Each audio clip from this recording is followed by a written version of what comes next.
Hi there, I'm Roger Johnson. It is January 19th, 2018. I'm in Austin, Texas today. Behind me, the Texas State Capitol. I've been here a number of times before. I decided to take a tour today. I don't think that I've done a tour before. I don't remember. Tour's pretty good. And here in the white shirt, we have David Crockett. Okay, well, if you're ready, we'll make our way on the opposite side of the building to visit the House chamber, so please follow On the tour, of course, being Texans, they have to point out that it is the biggest state capitol. The dome is also the tallest, I believe they said.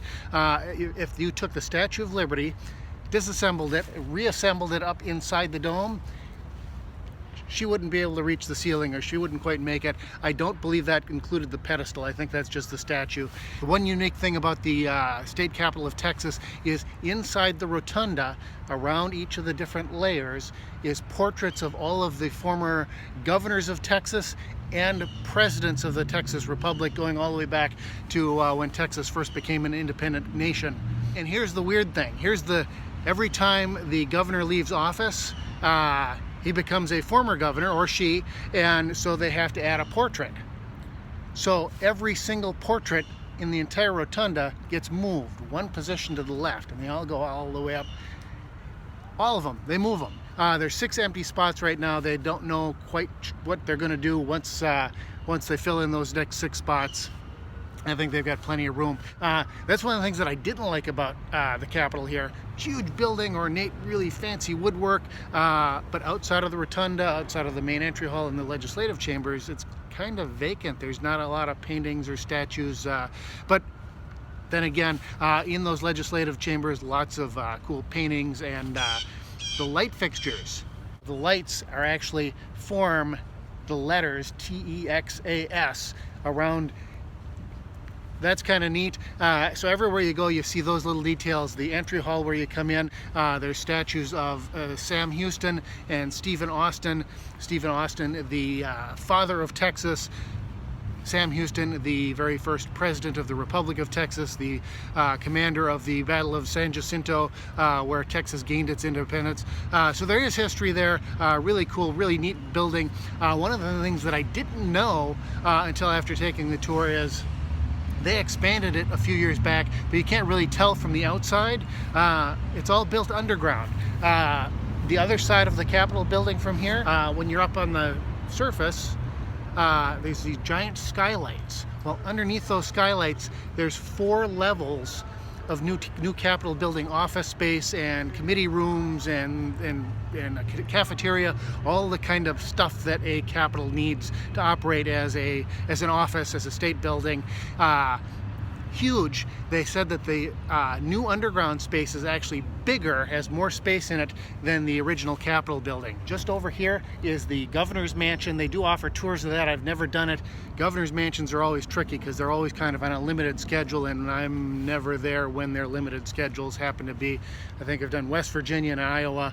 I've been by every state governor's mansion, executive residence, whatever they want to call them. Anyway, that's there.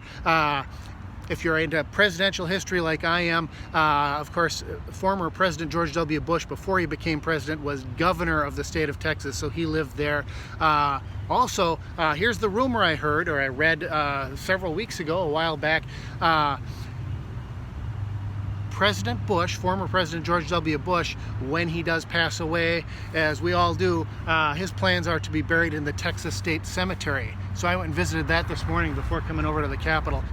If you do visit, I would say take the tour first, as there are a bunch of names and things of persons buried over there, interred over there, that I didn't know enough about until after I took the tour, and they said, oh, and so did this, that, and the other, and they're interred over at the cemetery. Neat cemetery, not very huge. It's very limited qualifications as to who can be there. Former governors and state legislators, and then very select few people that they can say, yeah, I think you're important enough, you've served Texas well enough that we're going to put you there. Yesterday I was up in Kansas, in Hutchinson, Kansas, the Kansas Cosmosphere and Space Center fantastic little space museum.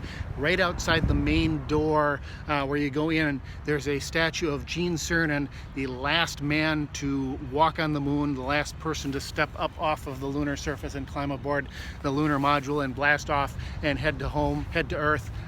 He passed away last year, 2017. He's also interred at the Texas State Cemetery up on the hill overlooking the cemetery. Beautiful spot. There's no permanent marker or anything there just yet. There's just a little sign that says Gene Cernan and the dates and everything on there. So I'd imagine at some point in the future that will be forthcoming. Stephen Austin, the father of Texas, is interred there.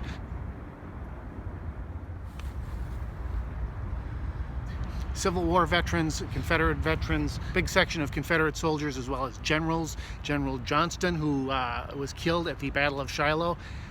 This is what I think is cool about traveling and studying history and then traveling to historic places. When I saw the tomb there for him, it's pretty elaborate, and I read the plaque and I knew who he was, and I said, hey, I've been to the spot where he was mortally wounded and then where he died at the Shiloh battlefield. There's a marker made up of cannonballs. It's like a big pyramid made out of cannonballs, and so you tie the two together. It's like puzzle pieces, and they're all over the place. Some over there, some over here. And speaking of history, on the other side of the Capitol, up just a couple blocks, is the State History Museum. I decided to go back there today. Last time I was there, they didn't allow photography. They said no way, but I asked this time and they said, yeah, go ahead. So I was able to take some pictures and explore it a little bit more. Really well done, really good. The new exhibit that they had, they've got this remnants of this old Spanish galleon that they found down along the Gulf Coast. It was in the mud and muck and everything, and they pulled it all up, and they've got artifacts from it and everything. Very cool. So anyway, from Austin, Texas, I'm Roger Johnson.